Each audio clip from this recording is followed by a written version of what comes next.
एक क्वेश्चन है जो मेरे से ऑलमोस्ट मेरे हर सेशन में कोई ना कोई जरूर पूछता है, तो मैंने सोचा कि आज इस क्वेश्चन की डेप्थ में हम चलेंगे मिल करके, यानी कि आप जो मुझे अभी वीडियो में देख रहे हैं और मैं, हम लोग मिल करके इस क्वेश्चन की डेप्थ में चलेंगे और डीपली समझने की कोशिश करेंगे कि इस क्वेश्चन का क्या आंसर है। वो क्वेश्चन है कि हमेशा मोटिवेटेड कैसे रहे। तो इससे पहले कि इस क्वेश्चन की हम डेप्थ में चले, मैं आपको बताना चाहूंगा एक ऐसी स्टडी के बारे में जो बहुत ही इंटरेस्टिंग है। वो हुई थी कोलंबिया यूनिवर्सिटी में 1998 में। एक प्रोफेसर ने इस स्टडी को किया जिसमें कि बहुत सारे बच्चे थे जो कि सारे 5th स्टैंडर्ड के थे और उनको पजल्स थी बहुत तरह तरह की सॉल्व करने के लिए। उसमें से कुछ पजल्स बहुत ही मुश्किल थी, कुछ बहुत ही आसान थी। उसके बाद में जब उन बच्चों ने उन पजल्स को सॉल्व किया तो उसके बाद में सभी बच्चों को एक ही बात कही गई कि आपने बहुत अच्छा किया। बस यहां पर एक छोटा सा फर्क था।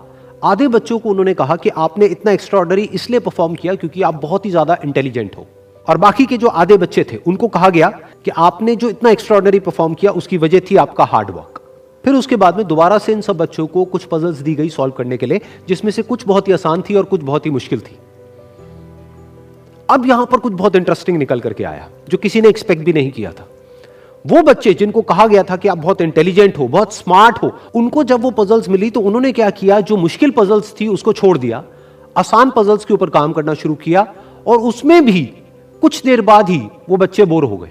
दूसरी तरफ से वो बच्चे जिनको कहा गया था कि आपने इतना एक्स्ट्राऑर्डिनरी परफॉर्म इसलिए किया क्योंकि आपने हार्डवर्क किया, उन्होंने सिर्फ आसान पजल्स को अटेम्प्ट नहीं किया बल्कि मुश्किल से मुश्किल पजल्स को भी अटेम्प्ट किया और सॉल्व किया। फिर उसके बाद में जब ये पूरी स्टडी कंप्लीट हुई तो उन बच्चों से पूछा गया कि किसको ज्यादा मजा आया इसको करने में।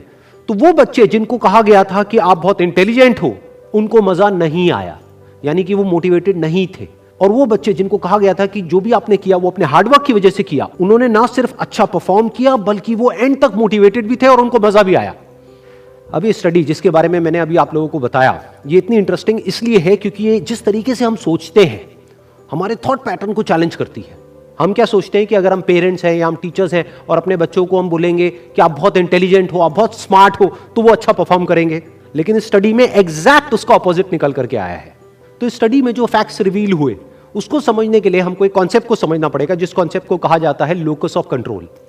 हुआ क्या कि जिन बच्चों को कहा गया कि आप बहुत ही स्मार्ट हो, बहुत ही इंटेलिजेंट हो, उनका जो लोकस ऑफ कंट्रोल था वो उनके अंदर नहीं था, उनके बाहर था।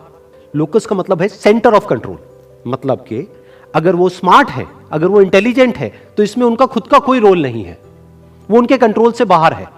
दूसरी तरफ से जिन बच्चों को कहा गया कि जो भी आपने अचीव किया वो अपने हार्डवर्क की वजह से अचीव किया, उनका जो लोकस ऑफ कंट्रोल था वो उनके अंदर था, यानी कि हार्डवर्क पूरी तरह से उनके खुद के हाथ में था कि अब उनके ऊपर है कि वो कितना हार्डवर्क करते हैं।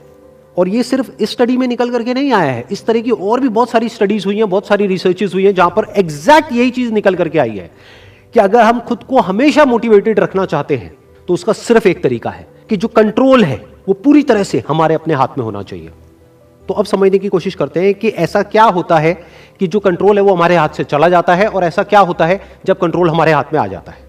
जब भी हम एक्सटर्नल फैक्टर्स की बात करते हैं कि मैं ये नहीं कर पा रहा इस वजह से, उस वजह से, उस वजह से, जो कि मेरे कंट्रोल से बाहर है, तो हमारे हाथ से कंट्रोल चला जाता है। लेकिन जब हम बात करते हैं कि हम एग्जैक्टली क्या कर सकते हैं, जब हम अपनी कैपेबिलिटीज के बारे में बात करते हैं, तब कंट्रोल पूरी तरह से हमारे हाथ में आ जाता है। जब हमारा फोकस उन रीजंस पे नहीं होता है जिनकी वजह से हम वो नहीं कर सकते जो हम करना चाहते हैं, बल्कि उस जगह पर होता है कि जिस वजह से हम वो कर सकते हैं जो हम करना चाहते हैं, तब हम अंदर से मोटिवेटेड होते हैं। फॉर एग्जाम्पल, आप जिस भी फील्ड में हो, उस फील्ड में कुछ लोग हैं जो टॉप पे बैठे हैं। आपके पास में दो ऑप्शन है। एक, आप बोल सकते हो कि वो लोग, उनके अंदर कुछ स्पेशल है, उनके अंदर कुछ एक्स्ट्राऑर्डिनरी है, उनके अंदर कोई ऐसा टैलेंट है जो आपके अंदर नहीं है, या फिर उनकी किस्मत है जिसकी वजह से वो वहां पर बैठे हैं, या फिर उनके पास में कुछ था, किसी का सपोर्ट था जिस वजह से वो वहां पर है। अगर इसमें से ऐसा आपने कुछ भी बोला तो आप फंस गए। अब आप मोटिवेटेड नहीं रह सकते उस काम को करने के लिए जो आप काम कर रहे हो, क्योंकि अब कंट्रोल आपके हाथ से बाहर है। क्योंकि अब अगर आपके पास में वो है ही नहीं जो उनके पास में है, तो अब आप वो कैसे बन सकते हो जो कि वो बन चुके हैं।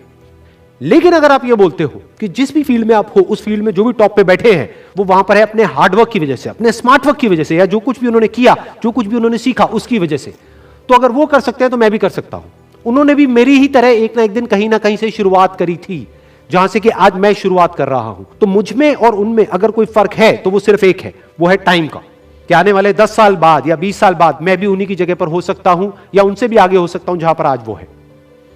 तो अब कंट्रोल पूरी तरह से आपके हाथ में है।